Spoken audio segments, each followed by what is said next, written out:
హిందువులకున్న ఒకే ఒక్క దేశం భారతదేశం. హిందువులకు ఇంకొక దేశం లేదు. ఒకప్పుడు నేపాల్ హిందూ దేశంగానే ఉండేది, ఇప్పుడు అది కూడా లేదు. ముస్లింలకు ఎన్నో కంట్రీస్ ఉన్నాయి, క్రిస్టియన్స్ కూడా ఎన్నో దేశాలున్నాయి.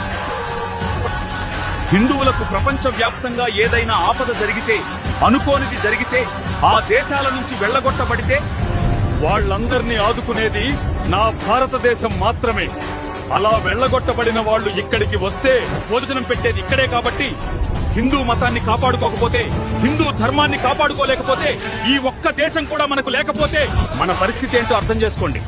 850 సంవత్సరములు ముస్లింస్ పరిపాలించిన, 200 సంవత్సరంలో క్రిస్టియన్స్ పరిపాలించిన, హిందువుల దేవాలయాల పైన దండెత్తిన, సంస్కృతి మీద, సంప్రదాయాల మీద దండెత్తిన మత మార్పిడి జరిగిన హిందూ దేశము నిలబడగలిగింది కదా.